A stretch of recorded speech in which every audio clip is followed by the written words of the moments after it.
Recording in progress.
Good evening, everyone, and I'd like to call this meeting of the Chaska City Council on Monday, November 3rd to order at 7 o'clock. Can everyone please rise for the Pledge of Allegiance? I pledge allegiance to the flag of the United States of America and to the republic for which it stands, one nation, under God, indivisible, with liberty and justice for all. All right, Elise, will you please call roll? Councilmember Hatfield? Here. Councilmember Benish? Here. Councilmember Shevlin? Here. Councilmember McGraw? Here. Mayor Hubbard? Here. All right, next we have the adoption of the agenda. Does anybody have any additions or corrections to the agenda? Otherwise, I'd entertain a motion to adopt. Motion to adopt the agenda. All right, got a motion from Councilmember Grah Second. and a second by Councilmember Benish. All those in favor say aye. Aye. Opposed? Agenda is adopted. Next, we have visitor presentation. Is anybody in this room here for anything that is not on the agenda? I do see some gentlemen that maybe are earning a badge that maybe would like to come up and introduce themselves. One said something about communications, which means they probably want to talk. Maybe. Don't worry. We'll keep it pretty simple. Come on up, say your name and where you're from. All right, my name is Jack Schwartz. I'm part of Troop 174. We've got some other members of Troop 174 back here working on the communication merit badge. I believe before the meeting, I already went over the requirements, but basically we need to listen to an issue you guys have and then use active listening skills, as it says, as part of communication, and write down some points as an objective pros and cons of each point. This is one of the Eagle required merit badges, so everybody back here is on their way to Eagle. So, Well, congratulations. That is not an easy task, I know, so I commend all of you for doing that hard work. Your projects are always a benefit to the community as a whole, so thank you for being here, and great job. Yeah, great job public speaking. That was Yes. very I know good. it's a little intimidating to stand before all of our YouTube viewers, right? All right, well, wonderful. Well, thank you for coming and being a part of our meeting tonight. And does anybody else here have a visitor presentation? Otherwise, we can move along on the agenda to approval of the meeting minutes. Looks like we have 2 rounds of meeting minutes to approve. We just approve them both in one swoop, right? Or do we do one at a time? Okay. So both, we have the meeting minutes for October 6th, 2025, and also the meeting minutes for October 20th, 2025. Does anybody have any additions or corrections to the either set of minutes? Otherwise, I'd entertain motion for approval. Motion to approve? All right, motion from Councilmember Shevlin, Second. and a second from Councilmember Benish. All those in favor say aye. Aye. Opposed? Meeting minutes are approved. And that moves us along to our consent items on the agenda. These items really receive little to no discussion unless there is anybody want to pull something off the agenda or consent agenda for full discussion, or else if someone has a simple question. I had one simple question Yep. on the 7C. Have we used Windmer Construction before? They're the ones that won the bid. I believe we have. I just haven't, I wasn't familiar with that name, Yeah, so. we've used them before. It's been a while, but we, They actually have both contracts, so they have the underground. you better come up here. They have both contracts. They have the one that is currently underway that's happening over by Victoria Drive. Okay. So putting in. That's the water main Oh, yeah, extension. yeah, Yeah, okay. so connecting kind of the new pump house 11 and 12. Yep. So they're under contract for that, and then they just were the low bid on the sewer extension for the new water treatment plant. Okay, wonderful, thanks. All right, that was all I had. Does anybody have any questions? Otherwise, entertain a motion for approval of the consent items. Motion to approve consent. All right, we have a motion from Councilmember Hatfield, Second. and a second from Councilmember Grau. Any other discussion? Otherwise, all those in favor say aye. Aye. Opposed? Consent items are approved. That moves us along to our one action item of the night. That's 8A, adopt resolution number 2025-79, award bid for Seminary Fence C-2 Ravine Stabilization Project. Mayor and Councilmember, the item in front of you tonight is actually, I think it's our 3rd or 4th project that we've done to try to stabilize bluffs around the Seminary Fen area.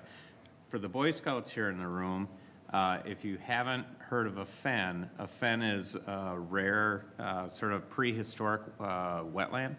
And they're you don't find them very often anywhere. And so having one right on the outskirts of town, sort of out by the old Gedney plant, is pretty special. And so the DNR really wants to protect that.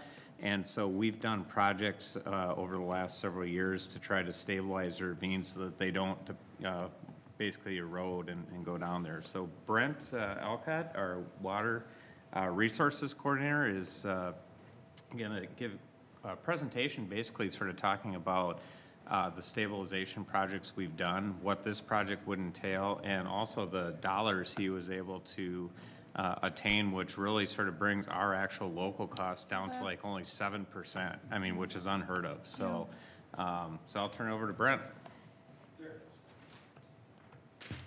Good evening, everyone. Good evening. Brent Elcott, I'm the Water Resources Coordinator. Work with Matt out at the Engineering Department. So excited to be here tonight to talk about the Seminary Fen Ravine Stabilization Project. Just to give you first a little sense of direction of where this is at. So it's on the east side of town, near the Chanhassen-Chaska border, east of Audubon, north of Engler and Flying Cloud Drive. So the image in front of you, the wetland is on the bottom of the picture. To the north of the wetland is the bluff area, and there's a series of ravines, 3 ravines that drain from the north to the south into the wetland. Over the years, there's been quite a bit of erosion and soil loss from those ravines that has moved down into the wetland itself.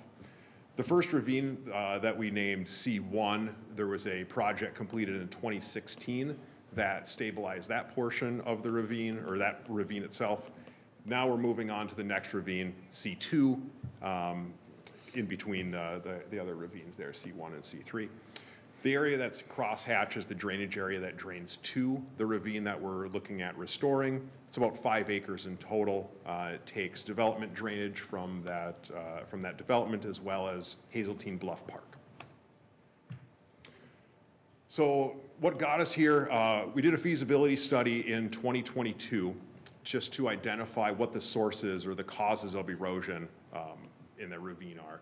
What we found that the storm sewer system, there's a structure on the top of the ravine. During large storm events, that becomes overwhelmed and results in really high stormwater runoff rates that go into the ravine. That results in some scouring in the ravine bottom, and as that sediment moves downstream toward the wetland, the steep ravine slopes that are consisting of really sandy soils with no real vegetation, those slump down to fill in the void that was caused by the scouring of the ravine bottom. So the project that we're proposing to fix the erosion, first we're proposing to build a stormwater detention basin at the top of the ravine to reduce the runoff rates coming from the park and the development to the north. And to do that, we'll have to relocate a portion of City Trail just a little bit to the west, and I'll show you in just a minute what that looks like, to facilitate the construction of that stormwater pond. So that addresses the stormwater runoff rate issue, and to fix the ravine slopes themselves, we'll need to go in and remove those trees that are on those ravine slopes and then regrade them so that we can replant them with native vegetation that will hold those slopes in place. Lastly, to prevent scour in the bottom of the ravine, that channel will be lined with rock so that it's stable and conveys those flows from the top of the ravine to the bottom without additional erosion. And lastly, and I'll talk about this more when I get to the some of the work that we did talking with the neighbors, we're proposing to extend the storm sewer down the ravine a little ways so that we could facilitate some better grading on the top of the ravine in response to some of the feedback we got from the neighbors. So this image is configured where north is actually to the left, just to give you some perspective. So on the bottom of the image is Hazeltine Bluff Park, and you'll see on the left of the image to the north where the stormwater pond is proposed to be constructed. In orange is the storm sewer extension that would convey that storm water to the bottom of the ravine, and then that crosshatch area is where that rock line channel would be to convey the stormwater flows. All of the ravine slopes that are proposed to be graded would have those trees removed for a couple of reasons. One is we need to get in there and actually reshape those slopes so that we can grow vegetation on them, but then as well, opening up the tree canopy so we can get sunlight down into the ravine bottom to help support the plant growth that we'll be planting in there. This is the upper portion of the ravine. The next slide just continues on down the hill to the south, again with regrading those slopes and a rock line channel. We started communicating with the owners of this project about a year ago. We sent out initial project notification that we were looking at doing a project here. And then once we had a concept design, we had reached out and met with the homeowners individually to talk through some of their concerns and what the project would look like or could look like. Everyone was generally on board. There was some concern about the loss of trees, and we explained of why it was that we need to remove the trees. And with that feedback, we went through another plan iteration, met with them again. When we got to the final plans, they were generally on board, or they were supportive of the plan and ended up signing right of entry to give us permission to go in there and do the improvements over their property. Another thing we're working on in terms of the communication piece is working with our project partners, the Carver County Water Management Organization and the Lower Minnesota Watershed District, to develop some educational materials to have for fairs or put a sign up in the park just to kind of highlight the benefits of what the fen is and the project that we did with the ravine. Like I said, we talked with all the neighbors directly adjacent to the project, but we also want to go out and talk to the greater community in general. There are a lot of people that use that park for Hazeltine Bluff Park, so we're planning on creating a city webpage that highlights the project, along with putting a sign up in the park so people know that there's a project coming, and then putting a mailing together to send out to the neighbors in the area so that they know that there's a project that will be starting soon. In the staff report, we did talk about a bid alternate. There was an idea or a plan to install a drain tile system over a portion of the ravine. And what that would do, it would help collect private drainage from some of those properties and route it to the bottom of the ravine. It is located on it would be located on private property outside of the grading limits. Our hope was that we would have bid prices that would support its construction without the additional city costs. Because it would be a privately owned system, the bid prices came back such that if we did move with the alternate, it would be an additional cost to the city. So we're recommending that we don't move forward with the bid alternate this time, but we'll continue to work with property owners if there's any interest and they wanted to take on a project or wanted some help with a project for some private drainage improvements. I think one of the challenges there is, I mean, it would have been great if the grant would have been enough to be able to cover that.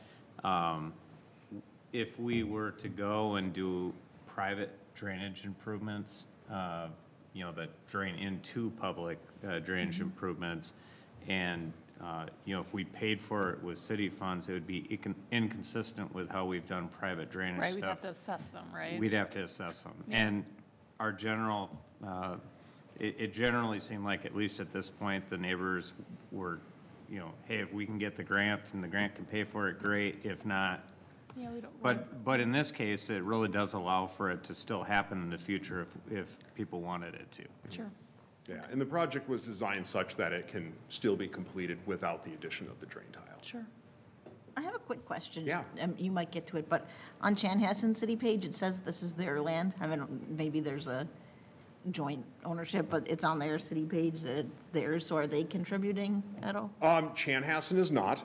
So the Seminary Fen crosses both the city and Chanhassen City. So and I'll show you where that is in just a second. But in the wetland complex itself, right about in the middle is where that city border is. Okay. The ravine is on city property. Okay. Or On Chaska property. On Chaska Okay. property, yes. So those three ravines that I showed Yeah. you, those are all on the Chaska side, Got it. and then Okay. Chanhassen would be to the east of Okay, that. fair enough. So we did go out for bid. We received a bid from Sunram Construction. They were the low bidder on the project. Taking the bid price into account, the total project cost comes in at a little under $1.2 million. So far, to date, we've received a little over $1 million in grant funding, so $900,000 from the Board of Water and Soil Resources, and $180,000 from project partners, the Carver County Water Management Organization and the Lower Minnesota Watershed District. So like Matt had said, our portion of the project would be around $84,000. We're estimating between $80,000 and $90,000, which is what we also need to use for a grant match for that Board of Water and Soil Resources grant that we got for the $900,000.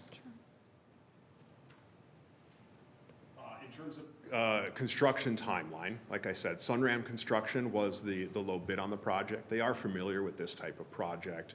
They were actually the contractor that completed the restoration of the previous ravine project that we did in 2016.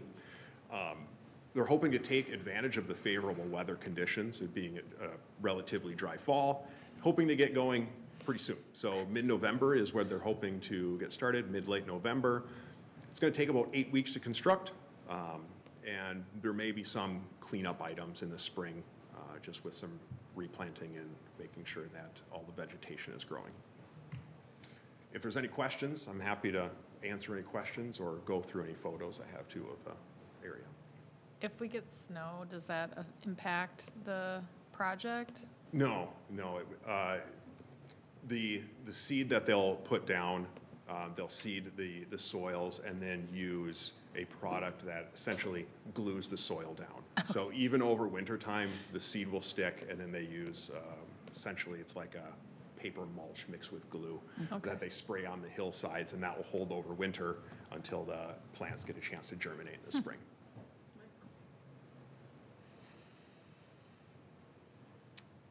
Anybody have any questions for Brent? Good job on getting those grants. Thank you. Yeah, yeah, that's saves a lot of money, so appreciate the time and diligence on that.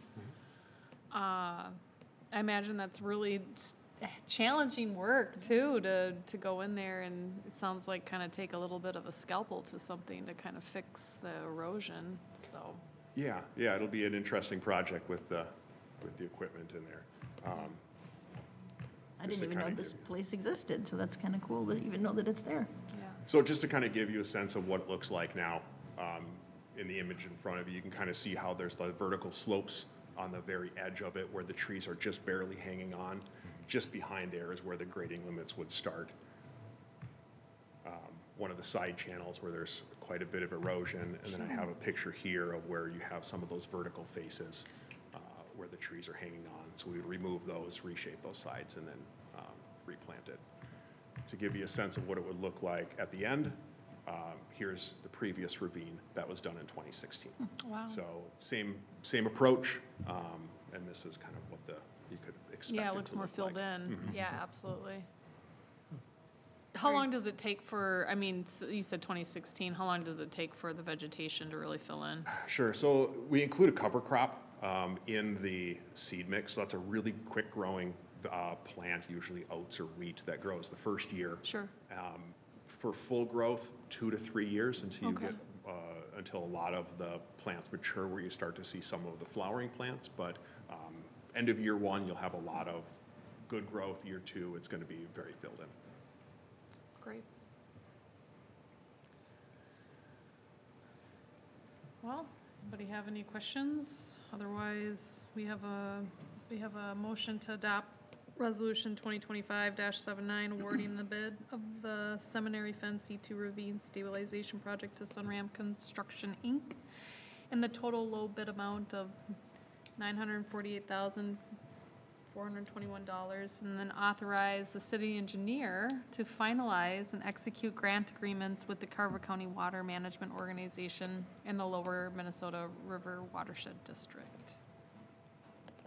Does anybody want to repeat that? So moved. All right, we have a motion from Councilmember Hatfield Second. and a second from Councilmember Benish. Any other discussion? You did a great job presenting, and I know this is something that obviously is a work in progress, so. Otherwise, all those in favor say aye. Aye. Opposed? Motion carries. All right, thank you. All right, well, that moves us off of our action items and onto the bills. Does anybody have a question on a bill at all? I just have 2. My first one is the very first page. It's a bill for the speed trailer. Just was curious. I think it's for like $1,500. Well, I'm assuming it's not for a new trailer because that seems really low. But Yeah, did we no, need to like? I think it's like software upgrade. Oh, okay, that's what I figured. It was something to do. I was like, "Do we get a second one?" And I was like, "There's no Not for way for that $1,500, cost." no. Okay, no, that is a very useful tool in our community to kind of. So, one Measure. big difference between the speed trailer that we used to have and the one we have now is the one before just registered the speed. And people saw it, and it was something to just indicate how fast they're going. The one we have now actually keeps track of all the speed data, so that we're able to go in during a time period, provide the people who have said, hey, I think People are speeding in my neighborhood, to be Yeah. able to give them the actual data. Yeah, I mean, I find that is really helpful because sometimes perceptionally it can feel that way, but in reality it might be something different. And I also think, if any of you live in Chaska that are here, if you ever feel like, I just feel like people are speeding in my neighborhood, this is something that can be requested. It's something that helps monitor and gauge that, because it could be that people are speeding, but also it's just an awareness tool of people like, hey, you need to slow down. And it's quick. I mean, if people want to get it put up in their neighborhood, I mean, they can just email me. And usually within 2-3 days, we can get it up to a spot. And we'll usually keep it out there a couple days, just to sort of get a good sampling of what's going on. Yeah, it's really nice. I think it's to currently have. on Big Woods Boulevard by my house, actually. I think I've driven by it a few times. That was Trying just to on go 41 not that fast long next ago. to it. Oh, Yeah, I was I was trying trying to run next to it, see how fast That's what I do. I can just go. try and reach. I think it was top speed. flashing. Slow down. You're I think too there's fast. one on 41 Unable to too. register. There are permanent ones in certain spots. There's one on 41 as you come down the hill. There's Yeah. also Every one entrance over to on downtown. Bavaria. Oh, yeah. Yeah. Yeah. Every major entrance to downtown. Those ones don't have The monitor. History, monitor. yeah. They just show the speed, but Yeah. they don't keep the speed monitoring. Yeah, so. It'd be cool if it took a picture of the license plate that was speeding, so you could, Oh, boy. That's No, that is a can of worms, trust me. It's Iowa for you. that's the Illinois Be too. careful. Might get something in the mail. Yeah. Well, that answers kind of that question, and it brings up a great topic. The other one I had was on page 16, and it says trauma plates. I just was curious. It's from Tactical Products and Services. Those are for ballistic vests. Oh, okay. That's the plates that they actually I was put like, in what does the. that mean? They You call, know, it, when- they call it a rifle plate. It's meant to stop a high caliber rifle round. Okay. Yeah. Well, I learned something new today. And I don't Thank know, you. how often do you guys change those? Excuse me, the rifle plates, I'm not exactly sure the life expectancy of. I'm guessing it's similar to our normal vest plates, which is 5 years. Yeah. I can only assume that those ones that are on this bills session are probably from the new people that we just hired. Sure. So. Sure. Okay, wonderful. I had one other question, and I think I forgot to ask it up at the beginning for non-action items. But I saw there was a thing for the vending opportunity in the community center. Yep. And we had just talked about that like 2 sessions ago. Yeah, that's, we had, if you remember, we, at the community center, we had the Arts Consortium in the space that was sort of above the pool for, I don't know, probably 2 or 3 years. They had their shop in there, and it just became really difficult for them to staff it. And so when they moved out, we said, well, we should move vending machines back in there, because there's quite a few people, like during swim lessons and I've stuff, seen that there are. hang out up there.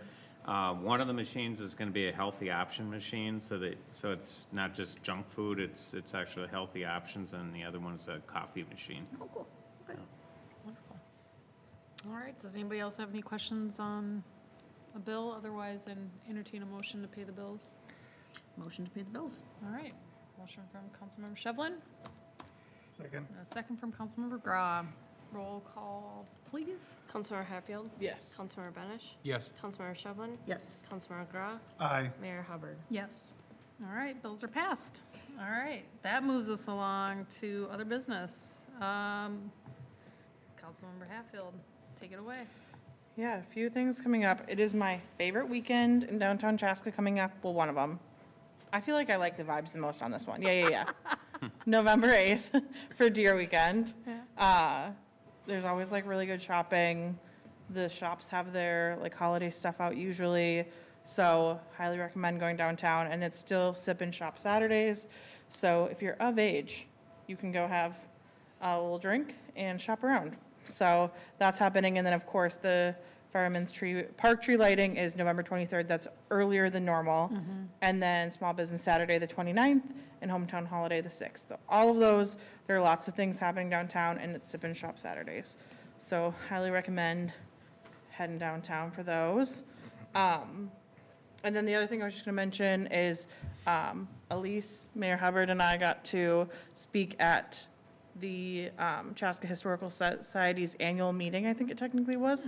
And it was just, I want to say thank you to the Historical Society for inviting us, but it was just really fun. You know, we sit up here all the time together, but I think we all three probably learned something new about each other, and certainly got to, you know, have some good conversation. They were really hard questions. So it's just, I'm so glad we have the Historical Society.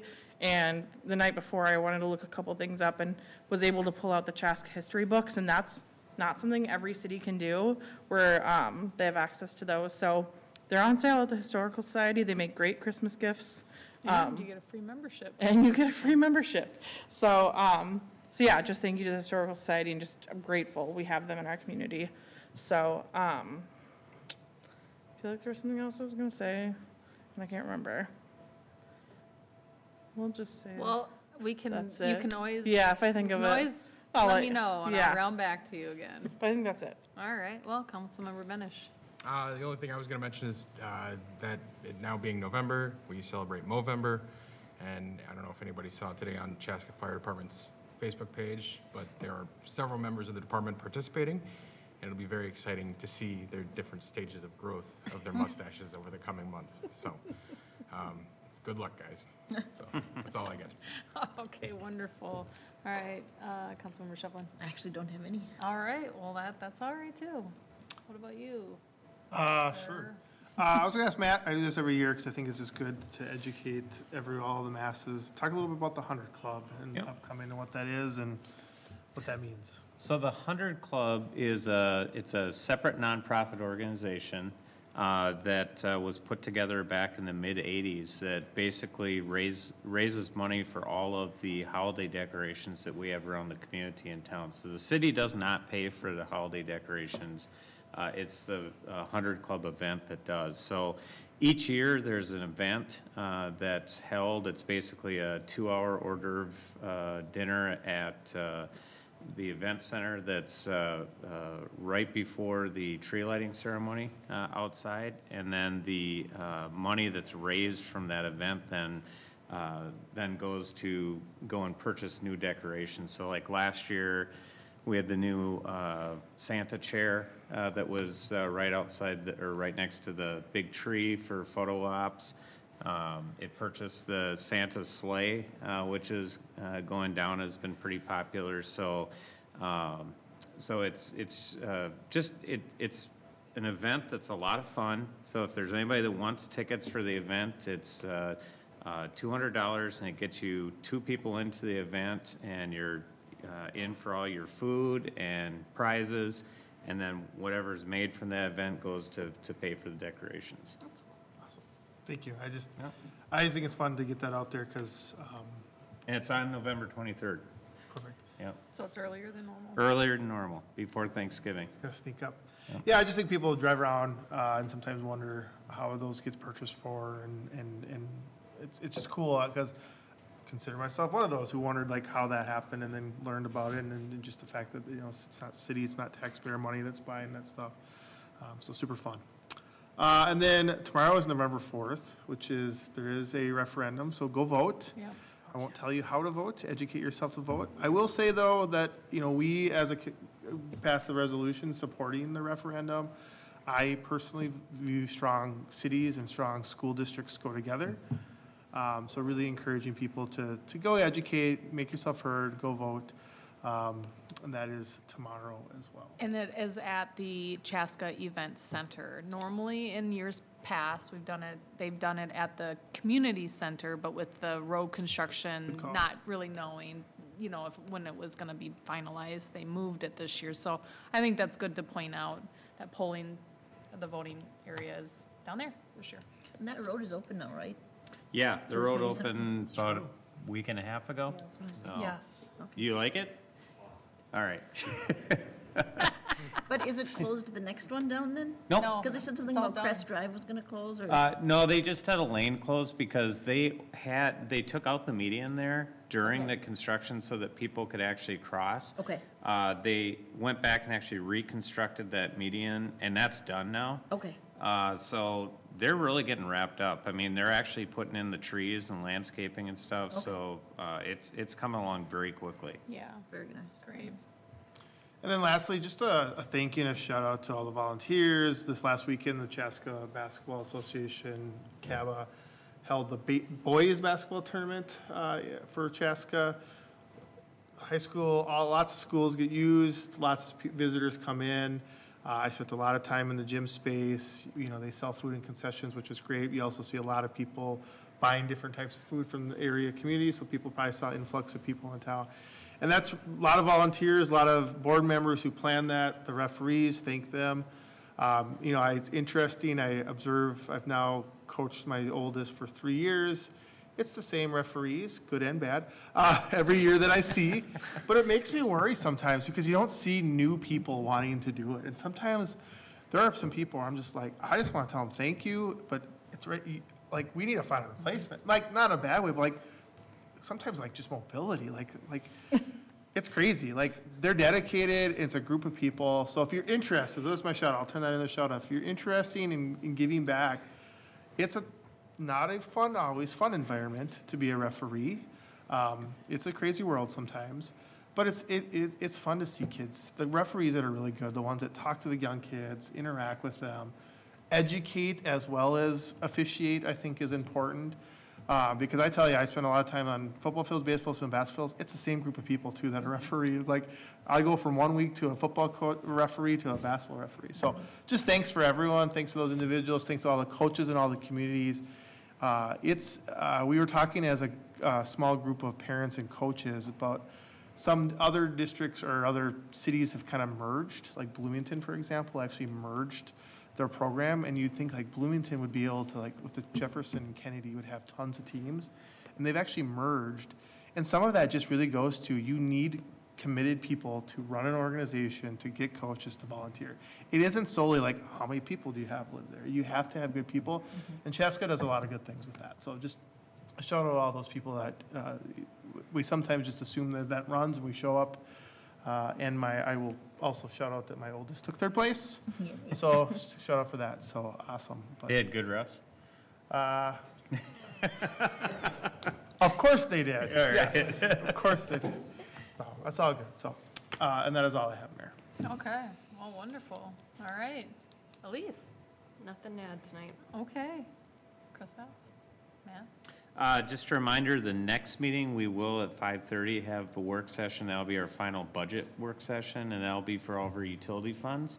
And then the following meeting, December 1st, will be our annual truth and taxation hearing. So the county sends out the truth and taxation property tax statements, I'd say in about 2 weeks. Okay. People will get it, and then it gives people sort of indication of where they can come for the truth and taxation hearing if they want to come and talk or just learn. Okay, perfect, wonderful. I remembered my thing. Oh, go for it. I was just gonna share with everything going on with the government shutdown, our food shelves are really taxed at the moment. So it's been amazing how the community has shown up for them, but very exciting. Bountiful Basket, which is our local food shelf, does an amazing job. So grateful for them.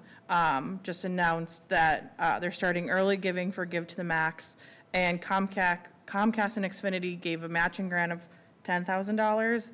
Their board is matching that, so they're matching up to $20,000 of giving, and you can start the Give to the Max donations now. So you can head to their website and do that.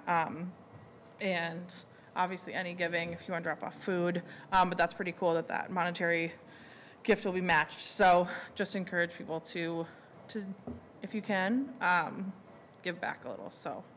Well, and the money goes a long way because they go to Second Harvest for purchasing their food, and the amount of food that they can get for what you'd buy in a store is, it's pretty significant. Yeah, I think that's always the most beneficial way. I mean, the food donations are always appreciated from the food shelves, but I think they can spread those dollars and really fill in the gaps of what they don't have really easily, so. I have a neighbor that, I think she works there on Wednesdays or something, but she said that they've actually had to turn some of it away because it's so much as Costco. Gives a ton of food to them.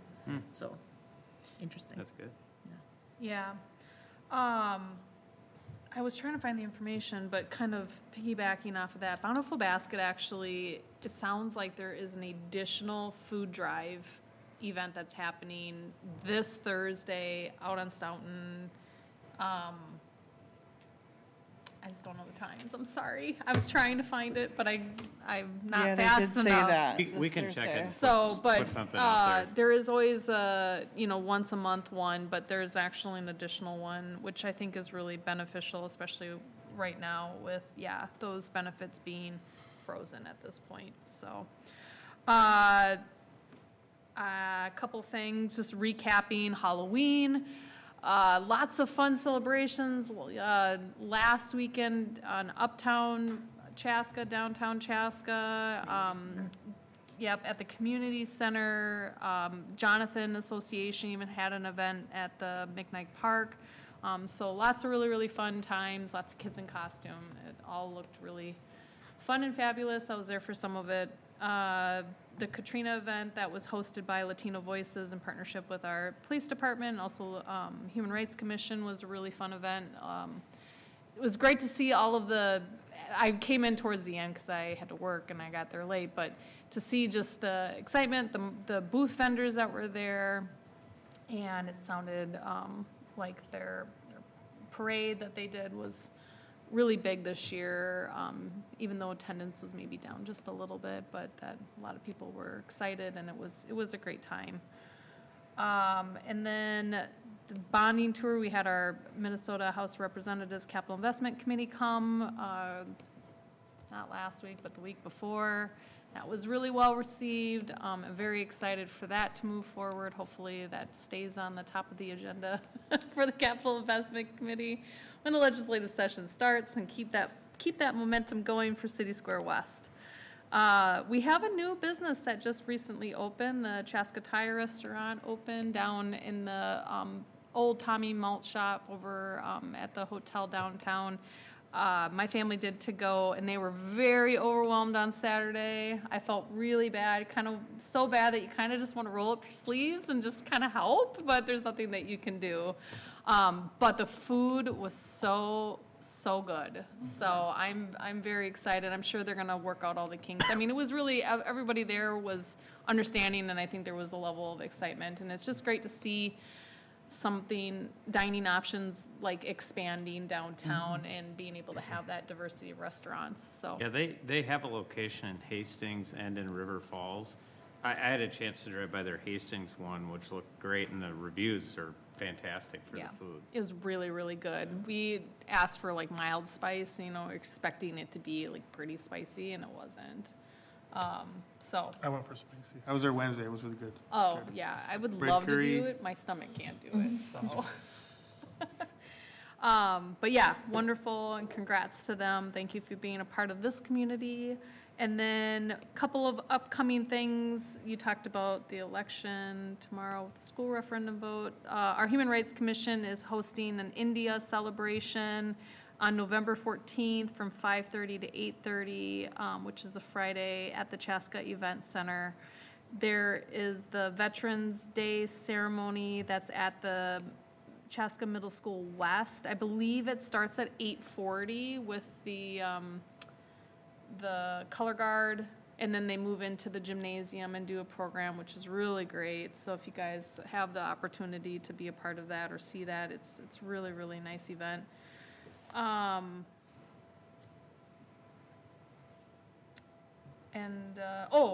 You mentioned it earlier, and maybe I'm jumping the gun here, but the commission application window is open for our Human Rights Commission, Planning, Parks, and Heritage Preservation. I don't know. I only know that there's 4 openings on the Human Rights Commission. Otherwise, I don't know what the other ones are at, but maybe if you go to our Chaska website. If you go under the job openings, it's posted under job openings, even though it's for a board and commission. So Planning Commission has 4 open positions.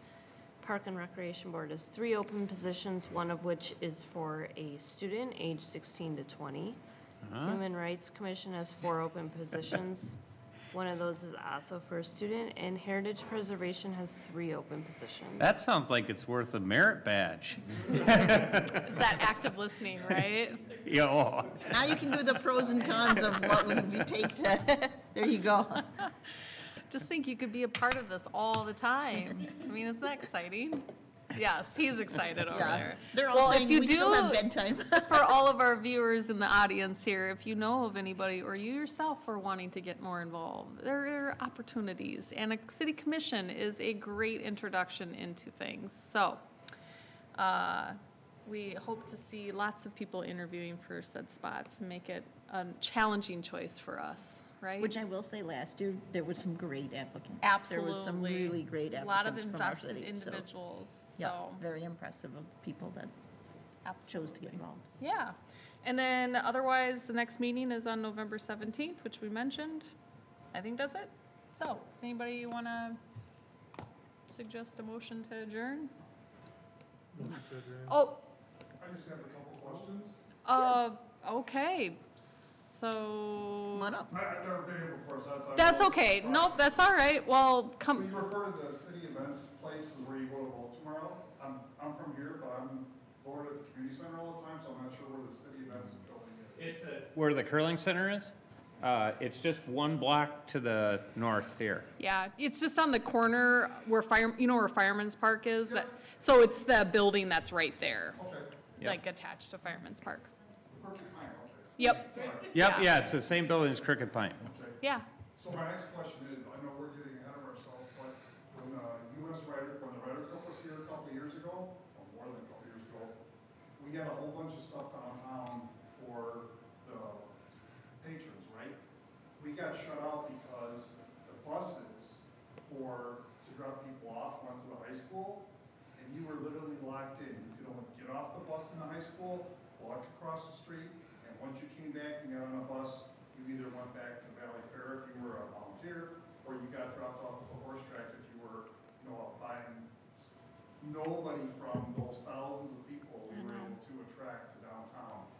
If we want to do something different this year, we need to start working with the Ryder Cup people now to say, hey, we want to have a bus that can park here, that'll take people back and forth, because that's where they're going to go. Yeah.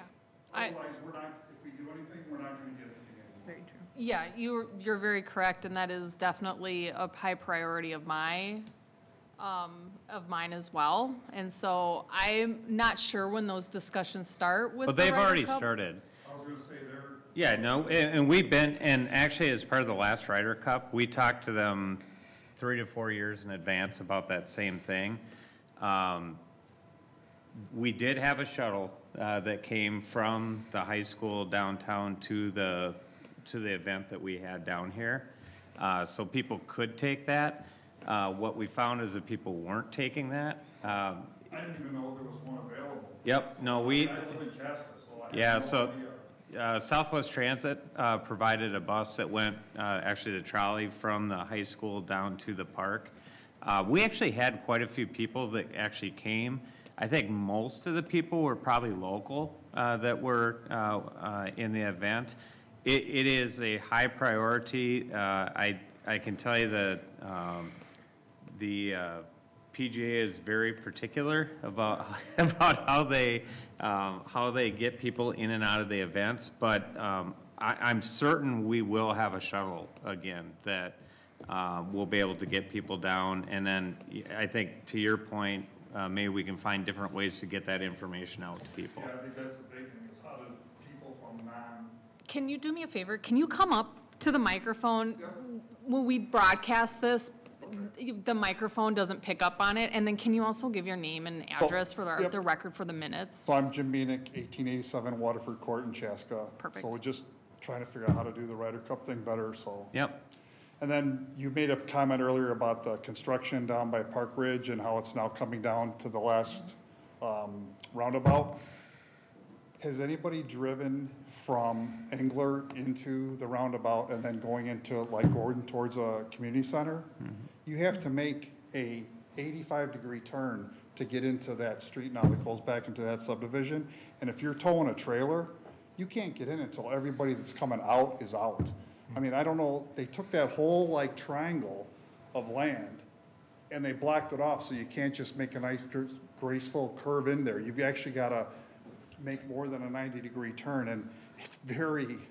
It was actually purposely designed that way. Well, I'm sure to slow traffic down, for sure. Yes, to slow traffic down, because what we were finding is that there was getting to be some real pedestrian issues that were down around that corner. And so making a T intersection forces that street to stop before they actually turn to go down the street. So that was actually purposely designed that way. I kind of figured, because I knew there was a lot of, especially when you get soccer stuff. Yes. And then the other thing while we're on that is there going to be no parking signs from that roundabout all the way up to that T? Because once soccer season starts with those kids, everybody parks on both sides of the street, all the way up through there. And I'm sure they're going to have common sense now going, well, this street is not as wide as it used to be. I really can't park here, but I guess we'll have to play that by ear in the spring when soccer starts up, but. Yeah, I If you think, start getting cars that park there, you're not gonna get 2 cars that are gonna go back on the other side. So- yeah, I mean, I don't, there's our city engineer there, so he can probably answer the question better than I can. My sense is that there probably will not be no parking signs on the street that goes into the middle school. But if there was no parking signs anywhere, it would be in the street going into the neighborhood, probably on one side. Okay. Well, I'm sure we'll figure it out Yep. when you can't drive up and down it, someone's gonna start complaining, so. Yep. But, yeah, my biggest thing was the Ryder Cup, because I had no idea how to get from there to downtown. And then I for know, I anybody think else to explain it's to them, always you a know. challenge because I think their intent is to make sure that they transport masses of people efficiently with parking. Yep. And also, they had all those security Oh, yeah. checkpoints and all of that is just, has to be done to the T. Oh, yeah. But I That's all agree the with armed you. guards. I think that as a host city, that our businesses that, are here and they have woven themselves into the fabric of our community and made the investment of being here should benefit from that sort of national tourism. So I think it's working strong and having those conversations with both Hazeltine and the Ryder Cup personnel to really identify and be strategic problem solvers to figure out how can we, designate this, market this, make sure that everybody knows that this is an option for people that are coming to visit, give them easy transportation, even if they are parking at Canterbury or, wherever in Shakopee. I agree. We need to solve all of those problems to make sure that they have that opportunity to come and dine and shop and do everything that we want them to do downtown, spend their dollars here. And it's more than national, it's, the Europeans are here too. I mean, there's a lot Yeah, of. international. You're it's right. You're huge. totally right. So, I mean, we yeah. volunteered, my daughter was on the dance team in high school, so all the high school clubs volunteered there. And it was a great thing to volunteer for, and Yeah. I learned a lot about how they do things. And it's like, I had no idea, and people were asking, well, how do you get downtown? I'm like, you can't, because I didn't know how to tell them to do it, because I didn't know there was a bus that went that way. I said, Right. well, if you get on the Yeah, shuttle they and go have back. yeah. So I No. just was hoping that there's something that they can play it up, other than just having a bus sitting there without a sign saying, hey, I go to downtown, here's restaurants and stuff and shops. But Yeah. that's all I No, have. I appreciate you coming forward. I thank you for, making those suggestions and having those questions. This is that time and space to have that. So thank you for coming down here tonight. Thank you. Thank you. Thank you to our guests who stayed all the way to the end. Look at you, you beat your peers out. Yeah, they took off I on know, you. I don't know if they really deserve that badge. They didn't stay till adjourn. You're so close, but you suck it out. Yep, good job. Well, with that, I'd entertain a motion to adjourn. Motion to adjourn. All right, motion from Councilmember Hatfield, Second. and a second from Councilmember Shevlin. All those in favor say aye. Aye. Opposed? We are adjourned. Thank you, everybody.